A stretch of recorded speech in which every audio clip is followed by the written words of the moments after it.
결코 중독자들은 특별하지 않습니다. 누구나 이중생활을 하고 누구나 중독 대상을 갖고 있습니다.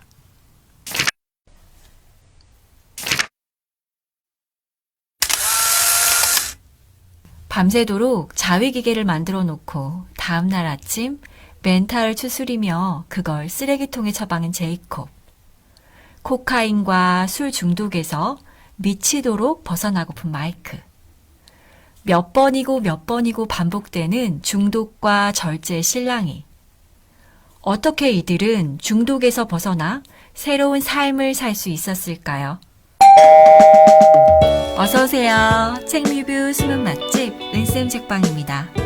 알잘딱갈센 핵심만 쏙쏙 뽑았습니다.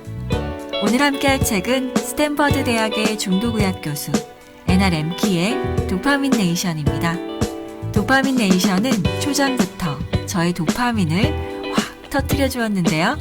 한때 로맨스 성애물에 중독되었던 애나 렘키 교수의 솔직함이 돋보였던 책입니다. 사람은 저마다 중독 대상을 갖고 있다. 중독과 도파민의 관계. 삶을 파괴하는 중독에서 벗어나 삶을 창조하는 중독으로 대체하는 방법을 제시합니다.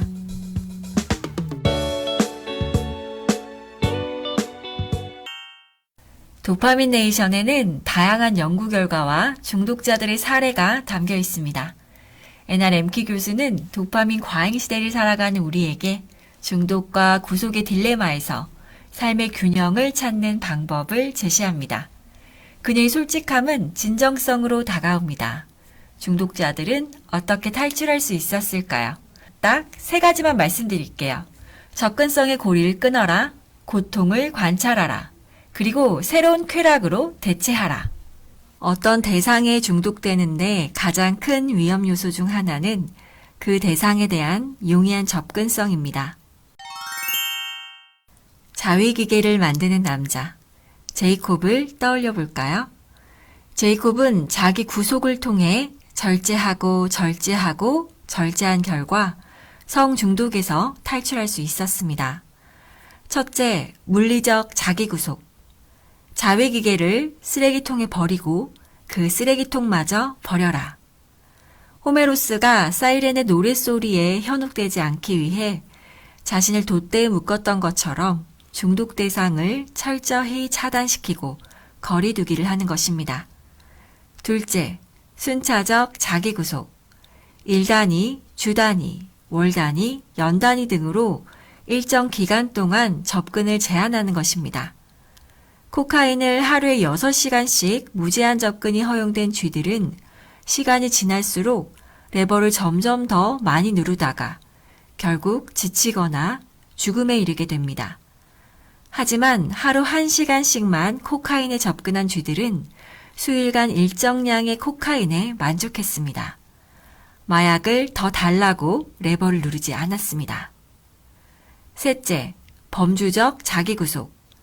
제이콥은 면도를 하기 전에는 반바지를 입었습니다. 자신의 벌거벗은 모습을 보는 것 자체가 도화선이 될 수 있었기 때문입니다. 범주적 자기구속은 중독을 일으키는 대상을 포함해 보다 넓은 범주의 대상까지도 의식적으로 절제하는 행동입니다. 중독에서 탈출하고 싶다면 자기 구속을 최소 4주간 유지해봅니다.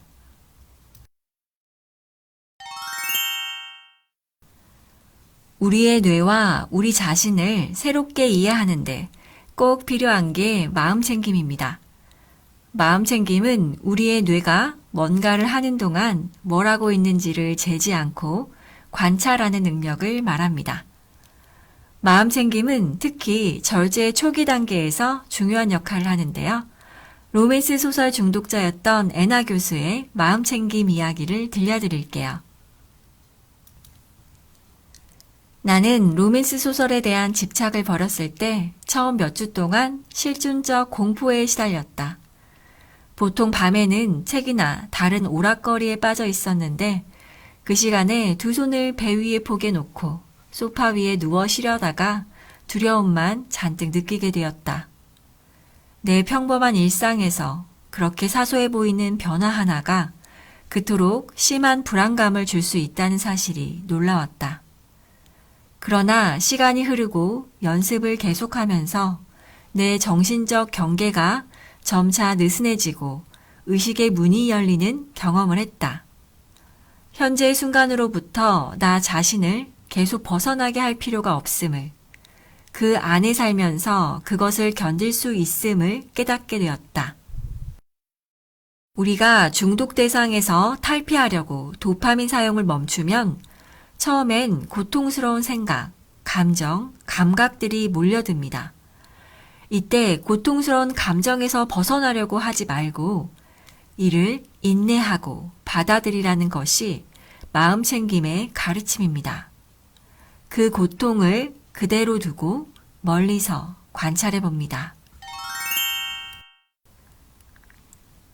찬물이 주는 충격 때문에 느끼는 고통이 초반에 클수록 이후에 느끼는 황홀감도 더 커진다는 걸 시간이 가면서 깨달았어요. 그래서 자극을 높일 방법을 찾기 시작했죠. 그래서 육류 냉동고를 샀어요. 냉각 호일이 내장된 뚜껑 달린 큰 통 말이죠. 거기에 밤마다 물을 채웠어요. 정도를 넘은 적은 없어요. 2, 3년 동안 매일 아침 10분 동안 얼음 욕조를 썼고 지금은 그때만큼 쓰진 않아요. 주당 평균 3번을 쓰죠. 정말 좋은 건 그게 가족 활동이 되고 친구들과 함께하는 무언가가 됐다는 사실이에요. 마약은 늘 친목용으로 했었어요. 대학 때는 파티를 열심히 다녔죠. 항상 다 같이 빙 둘러앉아서 술을 마시거나 코카인을 하는 시기였어요. 그런데 지금은 더 이상 안 그래요. 대신에 친구 몇몇이 집에 들르죠. 각자 아이들을 데리고 와요. 그리고 우리끼리 찬물 파티를 하죠. 찬물 입욕은 혈장의 도파민 농도를 250%, 혈장의 노르에피네프린 농도를 530% 증가시켰다는 연구 결과가 있습니다. 도파민은 찬물 목욕 중에 꾸준히 증가했고 목욕을 끝낸 후에도 1시간 동안 증가 상태를 유지했다고 합니다. 그리고 찬물 입욕은 모노아민을 증가시킨다는 연구 결과도 있습니다. 모노아민은 쾌락, 동기부여, 기분, 식욕, 수면, 각성 등을 조절하는 신경 전달 물질입니다. 주목할 만한 것은 극한 추위는 뉴런의 성장까지 촉진하는 것으로 밝혀졌다는 것입니다. 저도 매년 찬물 샤워하는 주간이 있는데요. 아파트 물탱크 청소 주간입니다. 찬물 샤워, 처음엔 차가 고통으로 시작했지만 나중엔 개운해 기분을 업 시켜주었던 기억이 있습니다. 이렇게 나를 파괴하는 중독과 강박에서 벗어나게 해줄 새로운 전환점을 찾아보세요. 뇌의 보상 경로에 도파민이 많을수록 중독성은 더 커집니다.